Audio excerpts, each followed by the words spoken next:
नमस्कार। सुजलांचल express YouTube channel में आपका स्वागत है। सुजला क्षेत्र संगीत, साहित्य और साधना की धराभूमि है। यहाँ के अनेक संगीतकारों ने देश प्रदेश में अपना नाम रोशन किया, माटी को गौरवान्वित किया। आज पिछले 2 दशक से हम बात करें तो राजस्थान में एक ऐसी आवाज़ गूंज रही है जो देश के कोने कोने में जाकर देश के युवाओं को राष्ट्र, धर्म, समाज और संस्कृति के प्रति प्रेरित कर रही है। आज हमारे साथ है राजस्थान के भजन सम्राट, जिनको राष्ट्रवादी भजन गायक के रूप में पूरे देश के युवा शक्ति पसंद करते हैं। प्रकाश जी, सुजला क्षेत्र में आपका स्वागत है। सुजला क्षेत्र और यहाँ के आपके प्रशंसक मित्रों के बारे में आपका क्या कहना है? नमस्कार जी, सभी दर्शकों को, सभी मित्रों को। मैं लगभग पिछले 15 वर्षों से यहाँ मेरा आना जाना है और यदि मैं कहूँ तो मेरे जीवन की जो गति जो है वो मुझे जब प्रारंभिक अवस्था में मुझे उस समय जो ऊंचाइयाँ मिली उसमें यदि बहुत सारा श्रेय मैं दूँ तो सुजलांचल की इस धरती को मुझे देना पड़ेगा, क्योंकि मैंने अपने जीवन की बहुत तेज गति की रफ्तार जो है वो यहाँ से प्रारंभ करी थी।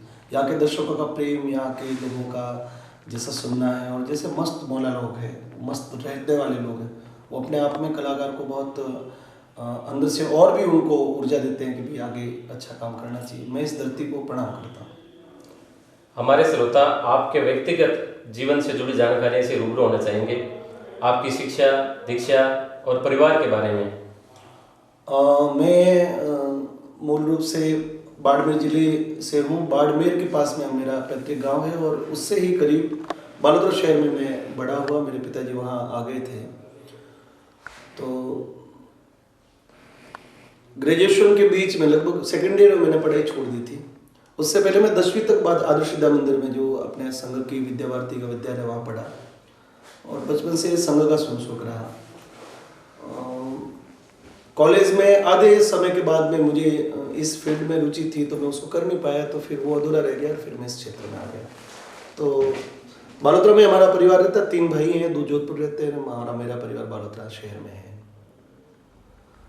और बस ये है कि संघ पृष्ठभूमि से हूँ तो मुझे उससे भी काफ़ी जीवन में आगे बड़ा लाभ मिला, सोचने समझने में और मंच पर किसी बात को कहने में। एक विचारधारा के साथ में जब मैं आया तो मुझे अपने जीवन में प्रगति में उसका बड़ा लाभ मिला।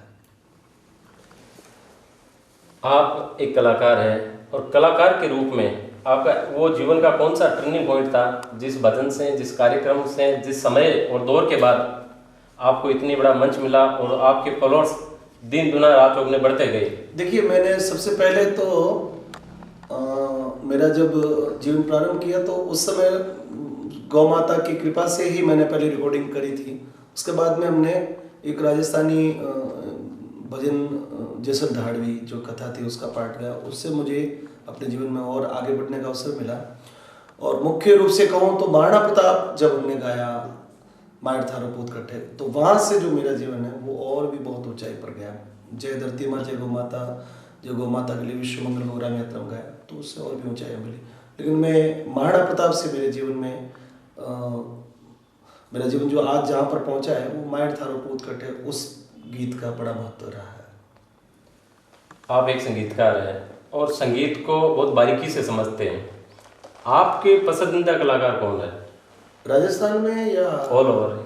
राजस्थान में भी, ऑल ओवर भारत में? देखो, मैं स्वयं के तो कभी मैं सुनता नहीं हूँ। राजस्थान में यदि कहें तो जितने भी भजन गायक है वो उसमें से जो सीनियर जैसे राम निवास जी थे तो उनको सुन के, हम मनचला जी हैं, कालूराम जी बिखरनिया हैं, ये तो अपने राजस्थान के और भी बहुत सारे नाम हैं जो मैं सबके लोग तो भी समय कम है। और फिल्म जगत से ले तो आदरणीय लता जी को पूरी दुनिया सुनती है, मैं भी उनका ही चरणों का एक सेवक हूँ। मोहम्मद रफ़ी साहब को, मुकेश दा को, किशोर कुमार के गीत, मन्नाडे साहब, ये सारे गीत, सुखविंदर सिंह, हंसराज हंस जी, कैलाश खेर जी, ये सारे मेरे पसंदीदा, जिनको मैं नियमित, गुलाम अली जी की गज़लें सुनता हूँ। तो ये नियमित रूप से ये जिनको मैं सुनता हूँ मुझे बहुत वो आनंद की अनुभूति वाले ये सारे गायन लगते हैं। आप एक संगीतीय स्वयंसेवक हैं और राष्ट्रभक्ति आपके कण कण में, आपके रज रज में, आपके खून में बसी हुई है।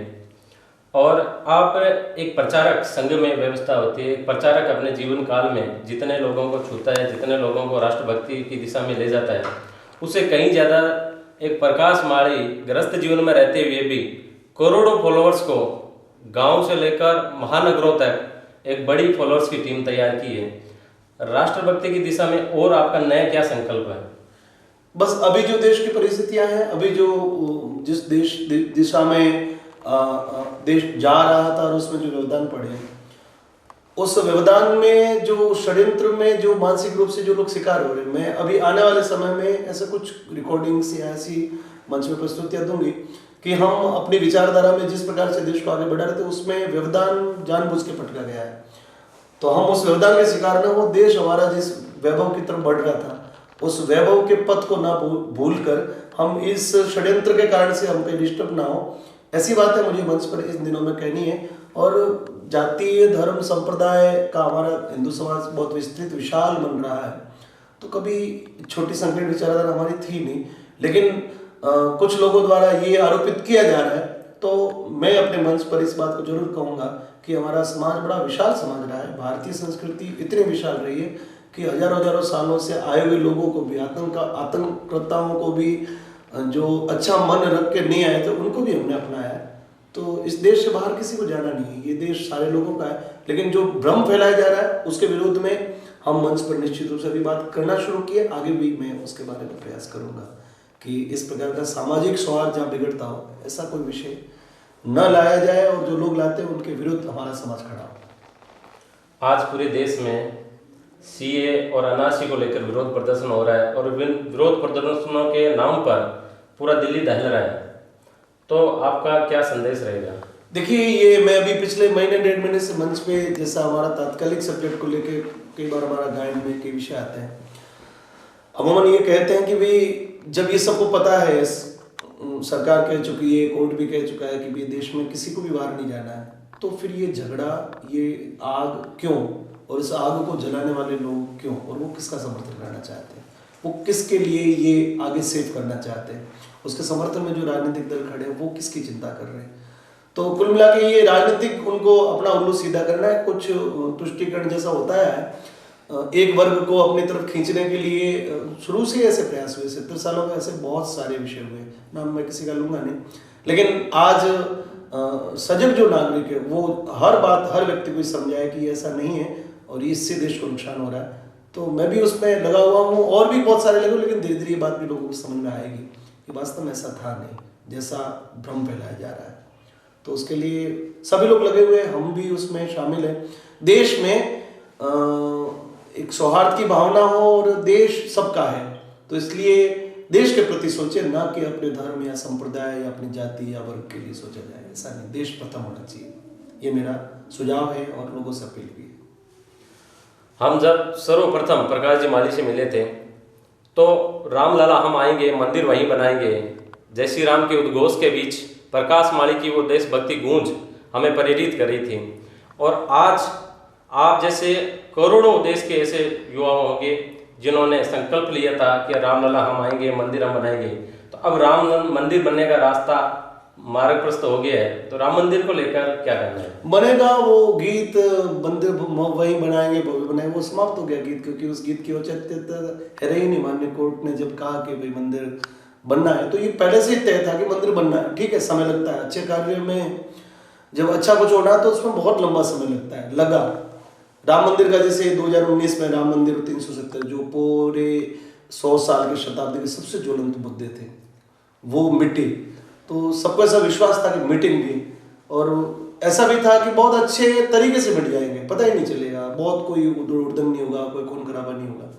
और आज जब ये हो रहा है, अगर आने वाले समय में जब भव्य राम मंदिर बनेगा, लोग कहेंगे कि उस आंदोलन में, जैसे मेरे पिताजी उस आंदोलन से जुड़े थे, मैं तो उस आंदोलन से नहीं जुड़ा, लेकिन मन में उस भावना को जगाने में मैंने अपने गायन से प्रयास किया।